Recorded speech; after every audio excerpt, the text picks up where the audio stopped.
और आज हमने करना है orbital structure of benzene, resonance in benzene, aromatic character, Huckel's rule and reactions of benzene. सबसे पहले आता है आपके पास ऑर्बिटल स्ट्रक्चर ऑफ बेंजीन। जो आपके लेफ्ट साइड पे दिख रहा है, इसमें सारे आपको ऑर्बिटल्स दिखाए गए हैं बेंजीन के। अगर आप ध्यान से देखें तो जो कार्बन है वो sp2 हाइब्रिडाइज्ड है, और एक कार्बन दूसरे कार्बन के साथ बॉन्ड बना रहा है, उसका एक sp2 ऑर्बिटल दूसरे sp2 ऑर्बिटल के साथ ओवरलैप हो रहा है और एक सिग्मा बॉन्ड बना रहा है।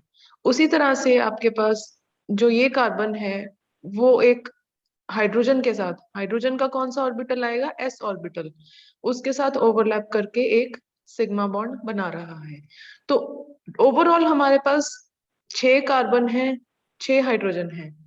6 कार्बन अपने साथ वाले कार्बन के साथ, पहला और दूसरा, आपस में एक सिग्मा बॉन्ड बना लेते हैं। उसी तरह से एक कार्बन दूसरे हाइड्रोजन के साथ एक सिग्मा बॉन्ड बना लेता है। तो हमारे पास 6 सिग्मा बॉन्ड आ जाते हैं जो कार्बन और हाइड्रोजन के बीच में है, और 6 सिग्मा बॉन्ड आ जाते हैं जो हमारे पास कार्बन और कार्बन के बीच में है।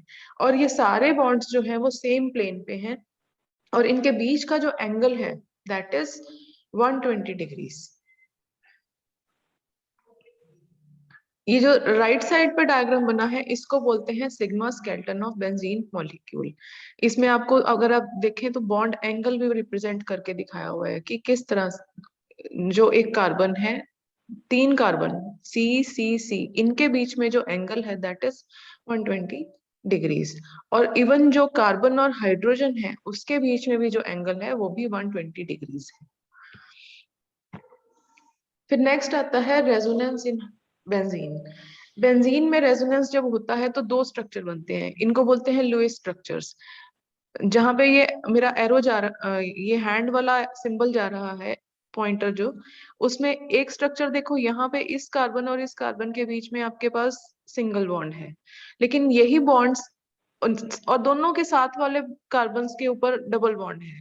तो ये बॉन्ड्स क्या करते हैं, ये रीअरेंज कर जाते हैं। ये मूव इधर मूव करेगा, दूसरा इधर मूव करेगा, और तीसरा इधर मूव करेगा, तो हमारे पास एक ऐसा स्ट्रक्चर आ जाएगा विच इज लाइक दिस, जिसमें एक कार्बन, जिसमें पहले यहाँ इन दोनों कार्बन के बीच में सिंगल बॉन्ड था, इसमें हमारे पास डबल बॉन्ड शो हो रहा है। और यहाँ पे जहाँ पे डबल बॉन्ड था वहां पे हमारे पास सिंगल बॉन्ड आ गया है। ये दोनों फॉर्म्स जो है वो इंटरकन्वर्टेबल हैं, और हर फॉर्म में आपके पास एक डबल, एक सिंगल, एक डबल, एक सिंगल, इस तरह से ऑल्टरनेटिंग 3 सिंगल बॉन्ड्स आते हैं। तो इनको बोलते हैं लुईस स्ट्रक्चर्स, और यही रेजोनेंस है। और कई बार हम क्या करते हैं, इन दोनों लुईस स्ट्रक्चर्स को हम in the form of resonance hybrid, इसकी फॉर्म में इसको रिप्रेजेंट कर देते हैं। उसमें क्या कर रहे हैं हम, जो पाई इलेक्ट्रॉन्स हैं, जो डबल बॉन्ड होता है वो कैसे बनता है, पाई इलेक्ट्रॉन से। जो पाई इलेक्ट्रॉन्स हैं उनको हम डीलोकलाइज कर देते हैं। डीलोकलाइज से क्या मतलब है, दो टर्म्स होती है, एक है लोकलाइज्ड एंड दूसरा है डीलोकलाइज्ड। लोकलाइज्ड मतलब एक पॉइंट पे ही कंसंट्रेटेड होना। उसके बाद क्या होता है कि आप उसको डीलोकलाइज्ड कर देते हैं। डीलोकलाइज मतलब वो जो चार्ज है या वो जो इलेक्ट्रॉन्स हैं, जो पाई इलेक्ट्रॉन्स हैं, वो मूव करते रहते हैं। तो उसको हम क्या कहते हैं, डीलोकलाइज्ड, कि एक जगह पे टिके नहीं हुए हैं, दे आर मूविंग। तो उसको हम इस तरह से रिप्रेजेंट कर देते हैं in the form of hybrid. हम जो ये दो लोएस्ट स्ट्रक्चर्स हैं इनको हमेशा एक ही यूज करते हैं, because both are one and the same, कोई खास फर्क है नहीं दोनों में, किसी भी तरह से आप उनको रिप्रेजेंट कर सकते हैं। नेक्स्ट आता है हमारे पास bonding in benzene. Molecular orbital theory जो है वो हमें क्या कहती है कि अभी हमने पीछे डिस्कस कर लिया कि सारे कार्बन्स जो हैं बेंजीन के, दे आर sp2 हाइब्रिडाइज्ड, और वो sp2 हाइब्रिडाइज्ड कार्बन्स एक दूसरे के sp2 ऑर्बिटल के साथ ओवरलैप करते हैं। उसी तरह से sp2 कार्बन जो है आपका s ऑर्बिटल ऑफ हाइड्रोजन के साथ ओवरलैप करता है, और हमारे पास 6 सिग्मा बॉन्ड बना देता है, और उसका बॉन्ड एंगल कितना है, 120 डिग्री से। डिग्रीज है। उसके बाद आती है एक डायग्राम, ये वाली, जिसमें हम क्या करते हैं, ये जो पाई इलेक्ट्रॉन क्लाउड है, एक पाई इलेक्ट्रॉन क्लाउड, जैसे यहाँ पे हम बता रहे हैं कि the lateral overlap of these p orbitals produces a pi molecular orbital containing 6 electrons. One half is above and the other half lies below the plane of sigma bond. यहाँ पे हम, ये है हमारी बेंजीन के सिग्मा बॉन्ड, जो carbon carbon के बीच में भी हैं और कार्बन हाइड्रोजन के बीच में भी हैं। और जो पाई इलेक्ट्रॉन्स हैं वो अपने आप को इस तरह से अरेंज कर लेते हैं, जैसे ये पाई ऑर्बिटल है, ये पाई ऑर्बिटल है, तो ये ऊपर वाले ब्लू कलर के साथ जो दिख रहे हैं हमें, और जो रेड वाले नीचे दिख रहे हैं, इनकी वजह से क्या होता है कि ये इस तरह से एक क्लाउड सा बन जाता है। जो हमने अभी बात की ना डीलोकलाइजेशन की, ये उस चीज को बताता है कैसे ये डीलोकलाइज करते हैं। एक प्लेन से ऊपर है उसका क्लाउड, और दूसरा जो है वो नीचे है बेंजीन रिंग के। नेक्स्ट आता है हमारे पास हक्कल्स रूल, या पहले कर लेते हैं क्राइटेरिया फॉर एरोमेटिसिटी। एरोमेटिसिटी क्या होती है, मतलब हम कैसे कह सकते हैं कि कोई कंपाउंड जो है वो एरोमेटिक है या नॉन एरोमेटिक है या एंटी एरोमेटिक है। तो उसको करने के लिए चार चीजें पूरी करनी चाहिए। कोई भी कंपाउंड एरोमेटिक कब होगा, सबसे पहली कंडीशन है इट शुड बी साइक्लिक, मतलब एक क्लोज्ड रिंग होनी चाहिए, लॉन्ग चेन नहीं होना चाहिए, ओपन चेन नहीं होना चाहिए। जैसे यहाँ पे फर्स्ट नंबर पे आप एग्जांपल देखेंगे तो ये एक साइक्लिक मॉलिक्यूल है, जैसे बेंजीन की एग्जांपल ली है, इसके सारे कार्बन कहीं से भी चेन ओपन नहीं है, एक दूसरे के साथ जुड़े हुए हैं। और ये साइक्लिक है, इसमें क्या है, यहाँ पे एक कार्बन और दूसरे कार्बन के बीच में कोई बॉन्ड नहीं है। दिस इज 135 हेक्साट्राइन, इन पी ऑर्बिटल्स के बीच में कोई ओवरलैप नहीं हो रहा। तो इस वजह से ये एसाइक्लिक जो कंपाउंड है, दिस इज नॉट एरोमेटिक। कोई भी एरोमेटिक होने के लिए उसमें पी ऑर्बिटल का ओवरलैप जरूर होना चाहिए। सेकेंड कंडीशन क्या है, जो कंपाउंड है आपका, जो या जो मॉलिक्यूल है, इट शुड बी प्लेनर, एक ही प्लेन पे होना चाहिए। जैसे हमने अभी बेंजीन की बात की, all the adjacent p orbitals must be aligned so that the pi electron density can be delocalised. मतलब p ऑर्बिटल्स जो है हमारे इस तरह से अलाइन होने चाहिए कि जो आपके पाई इलेक्ट्रॉन की डेंसिटी है, वो जो एक क्लाउड बनता है, वो क्लाउड बनना चाहिए, और इलेक्ट्रॉन्स जो है वो उसमें डीलोकलाइज तभी हो पाएंगे। थर्ड कंडीशन इसमें आती है हमारे पास, a molecule must be completely conjugated. Conjugated मतलब जैसे ये है, सबसे पहला एग्जांपल ले रहे हैं बेंजीन का, इसमें एक डबल बॉन्ड, एक सिंगल बॉन्ड, एक डबल बॉन्ड, एक सिंगल बॉन्ड, इसको बोलेंगे कॉन्जुगेटेड। उसके बाद इसकी एग्जांपल लेते हैं 1,3 साइक्लोहेक्साडाइन। यहाँ पे एक डबल बॉन्ड है, फिर सिंगल है, एक डबल बॉन्ड है, फिर सिंगल है, लेकिन यहाँ पे कोई डबल बॉन्ड नहीं है, यहाँ पे सिंगल बॉन्ड आ गए, तो ये कॉन्जुगेशन नहीं हो रही, एक के बाद एक alternate double bond single bond होना चाहिए, तो उसको बोलेंगे कॉन्जुगेटेड एंड नॉन कॉन्जुगेटेड। अब जो मॉलिक्यूल नहीं होंगे जिसमें कॉन्जुगेटेड बॉन्ड्स, तो वो एरोमेटिक भी नहीं होगा। उसी तरह से एक एग्जांपल है 1,3,5 साइक्लोहेप्टाट्राइन की। इसमें आप देखिए, एक डबल बॉन्ड, फिर सिंगल, फिर डबल, फिर सिंगल, फिर डबल, फिर सिंगल, और फिर सिंगल। तो यहाँ पे भी पी ऑर्बिटल नहीं है, इसी वजह से यहाँ पे डबल बॉन्ड नहीं है, तो उसकी वजह से ये एरोमेटिक नहीं कहलाएगा। फोर्थ कंडीशन है इसमें हमारे पास कि ये कोई भी कंपाउंड एरोमेटिक कब होगा, अगर वो हक्कल्स रूल को फॉलो करेगा। हक्कल्स रूल क्या होता है, हक्कल्स रूल कहता है किसी भी कंपाउंड को एरोमेटिक होने के लिए उसके पास कम से कम 4n+2 पाई इलेक्ट्रॉन्स होने चाहिए। अगर वो उसमें इतने इलेक्ट्रॉन्स हैं 4n+2 पाई, एन कुछ भी हो सकता है, 0 1 2 3 4, डिपेंडिंग अपॉन कितने उसमें स्ट्रक्चर के में डबल बॉन्ड है। मान लो हम ले लेते हैं n इज 0, n 0 होगा तो उसमें 4 × 0 0+2 पाई, सिर्फ 2 पाई इलेक्ट्रॉन्स आ गए। और अगर n 1 है तो 4 × 1 1 +2 6 पाई इलेक्ट्रॉन्स आ गए। तो इस तरह से या हमारे पास 2 पाई इलेक्ट्रॉन हो, या 6 हो, या 10 हो, इस तरह से अगर किसी कंपाउंड के पास इतने पाई इलेक्ट्रॉन्स हैं तभी वो एरोमेटिक कहलाएगा। अब हम एक बार फिर से रिवाइज कर लेते हैं क्राइटेरिया क्या था। क्राइटेरिया में सबसे पहले compound must be cyclic, second is compound must be planar, third is compound जो है मॉलिक्यूल जो है आपका that should be conjugated, P orbitals जो है वो हर एक एटम पे होने चाहिए, और फोर्थ है हमारे पास कि एरोमेटिक होने के लिए वो हक्कल्स रूल को फॉलो करे। हक्कल्स रूल क्या कहता है कि किसी भी कंपाउंड को एरोमेटिक होने के लिए उसमें 4n+2 पाई इलेक्ट्रॉन्स होने चाहिए, नहीं तो क्या होगा, वो साइक्लिक भी है, प्लेनर भी है, कॉन्जुगेटेड भी है, लेकिन अगर उसके पास 4n+2 पाई इलेक्ट्रॉन्स नहीं है तो वो एरोमेटिक नहीं कहलाएगा।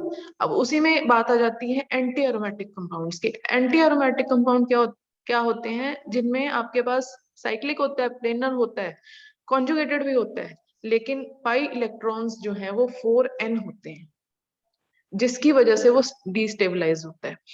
हमने कल बेंजीन की स्टेबिलिटी की बात की थी। बेंजीन की स्टेबिलिटी का रीजन ही ये है कि इसमें जो ये कॉन्जुगेशन हो रही है, दिस कॉन्जुगेशन स्टेबलाइजेस बेंजीन, जिसकी वजह से ये सब्स्टिट्यूशन रिएक्शंस देती है।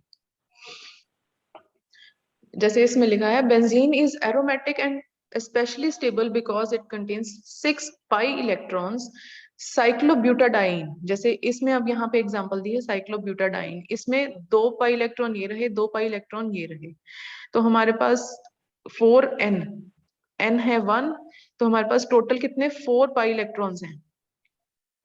4 पाई इलेक्ट्रॉन्स होने का मतलब कि ये 4n+2 पाई तो नहीं फॉलो कर रहा जैसे बेंजीन कर रहा था, उसमें या तो 2 होने चाहिए थे या 6 होने चाहिए थे, तो इसका मतलब ये एंटी एरोमेटिक है, एरोमेटिक नहीं है। उसके बाद एरोमेटिक, एंटी एरोमेटिक और नॉन एरोमेटिक में क्या डिफरेंस आता है। अभी हमने 4 चीजें डिस्कस की थी। सबसे पहली एरोमेटिक क्या होना चाहिए, it should be cyclic. Second उसमें क्या था कि मॉलिक्यूल जो है वो आपका एक ही प्लेन में होना चाहिए, प्लेनर होना चाहिए। Third is molecule should be conjugated, और हक्कल रूल फॉलो करना चाहिए, मतलब उसमें 4n+2 पाई इलेक्ट्रॉन्स होने चाहिए, और इसकी वजह से ये कंपाउंड जो है वो स्टेबल रहेंगे। एग्जाम्पल है हमारे पास बेंजीन का। उसी तरह से हमारे पास आते हैं anti aromatic compounds. Anti aromatic compound में क्या था हमारे पास, मॉलिक्यूल जो है वो साइक्लिक भी होना चाहिए जैसे एरोमेटिक में था, प्लेनर भी होना चाहिए जस्ट लाइक एरोमेटिक कंपाउंड्स, और कॉन्जुगेटेड भी होना चाहिए। बट हक्कल रूल 4n+2 पाई की जगह सिर्फ 4n पाई इलेक्ट्रॉन्स होने चाहिए उसमें, जिसकी वजह से ये कंपाउंड जो है वो यूजुअली बहुत अनस्टेबल होते हैं, सॉरी ये भी स्टेबल होते हैं। ये इसमें एग्जांपल है हमारे पास साइक्लोब्यूटाडाइन की। अब नेक्स्ट आता है non aromatic compound. Non aromatic compound में ये पहली 3 साइक्लिक, प्लेनर और कॉन्जुगेटेड या 4n पाई इलेक्ट्रॉन्स, इनमें से कोई भी एक कंडीशन अगर वो पूरी नहीं हो रही है साइक्लिक, प्लेनर और फुल्ली कॉन्जुगेटेड में, तो उसको हम कहेंगे नॉन एरोमेटिक। इसमें हमारे पास एग्जांपल है साइक्लोऑक्टाट्राइन। जरूरी नहीं है कि हमारे जो ये साइक्लोऑक्टाट्राइन की ही एग्जांपल लेके चलनी है, कोई और भी ऐसा ले सकते हैं जिसमें हमारे पास रिंग जो है वो नहीं बन रही, मान लो वो साइक्लिक ही नहीं है, तो भी वो नॉन एरोमेटिक हो जाएगा। अब इसमें साइक्लोऑक्टाट्राइन में अगर आप ध्यान से देखें तो इसमें क्या हो रहा है, ऑक्टा टेट्राइन सॉरी, ये कॉन्जुगेटेड है, लेकिन अगर आप इसके पाई इलेक्ट्रॉन्स कैलकुलेट करेंगे तो वो 4n+2 पाई को फॉलो नहीं करेंगे। अब हम सॉल्व करते हैं कुछ प्रॉब्लम्स। सबसे पहले आती है बेंजीन और उसकी एरोमेटिसिटी।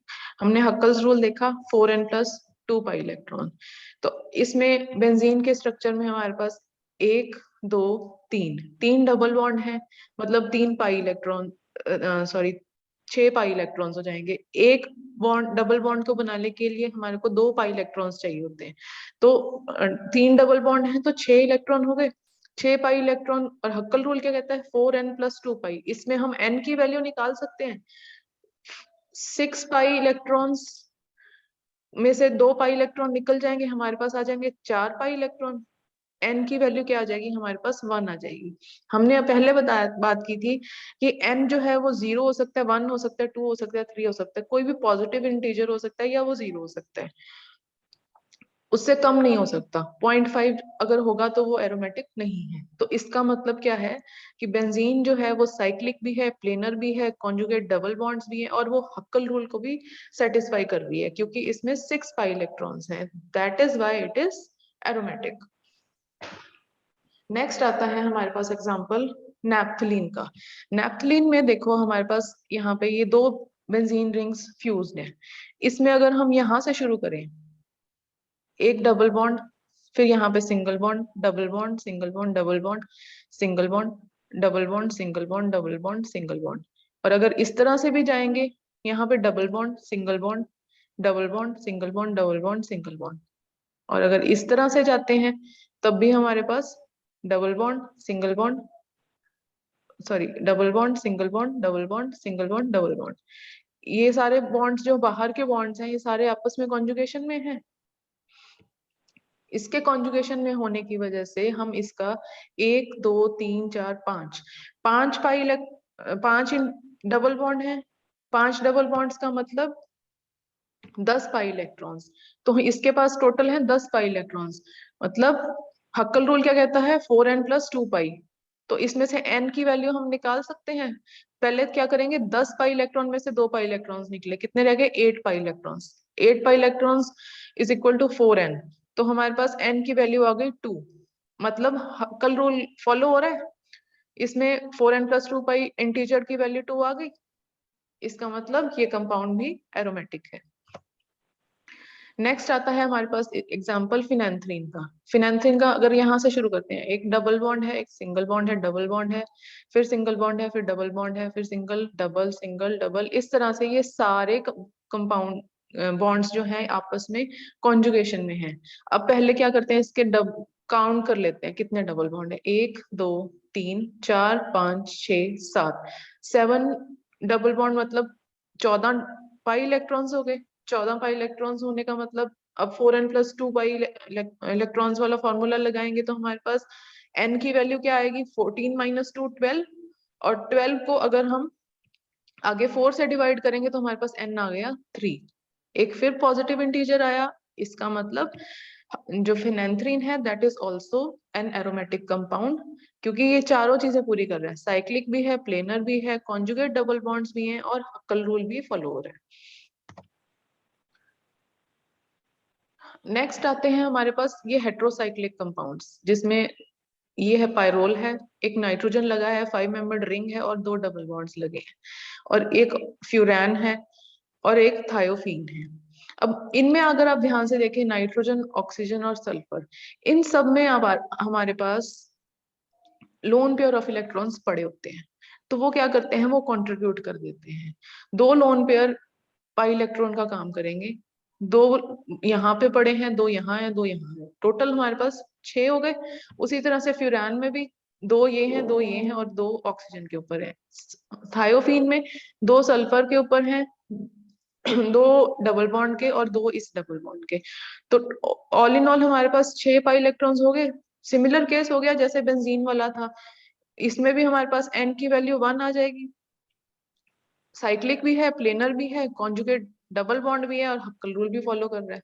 तो इसलिए ये कंपाउंड्स भी हमारे पास, हेट्रोसाइक्लिक कंपाउंड्स भी हमारे पास एरोमेटिक होते हैं। देखने में ये लग सकते हैं कि ये इसमें एक ऑल्टरनेटिंग डबल बॉन्ड नहीं है, लेकिन हमारे पास यहाँ पे लोन पेयर जो है वो कंट्रीब्यूट कर देता है। नेक्स्ट आता है हमारे पास एग्जांपल एंटी एरोमेटिक कंपाउंड्स का। इसमें हमारे पास सबसे पहले आएगा साइक्लोब्यूटाडाइन, साइक्लोब्यूटा 1,3 डाइन। इसमें 2 डबल बॉन्ड है, इसमें 2 डबल बॉन्ड है। तो हमारे पास टोटल कितने पाई इलेक्ट्रॉन्स हो गए, 4। 4 पाई इलेक्ट्रॉन से हम अगर 4n + 2 पाई इलेक्ट्रॉन का फॉर्मूला लगाएंगे तो ये क्या हो जाएगा, n की वैल्यू हमारे पास आ जाएगी 0.5। इट मीन्स कि ये जो कंपाउंड है this is not aromatic. Cyclic है, प्लेनर है, ऑल्टरनेट डबल बॉन्ड भी है, लेकिन हक्कल रूल जो है वो नहीं फॉलो कर रहा, जिसकी वजह से इट इज एंटी एरोमेटिक। अब आती है एक और एग्जांपल जिसमें है हेक्सा 135 ट्राईइन, 1 2 3 4। सबसे पहली बात तो इसमें ये हो गई कि ये साइक्लिक ही नहीं है। जब साइक्लिक ही नहीं है तो इट मीन्स ये एरोमेटिक तो नहीं हो सकता। तो प्लेनर है। अगर हम इसके पाई इलेक्ट्रॉन्स की बात करें तो 1 2 3 कॉन्जुगेटेड भी हैं और 6 भी हैं, बट क्योंकि ये साइक्लिक नहीं है तो इसकी वजह से ये नॉन एरोमेटिक है। नेक्स्ट हमारे पास आती है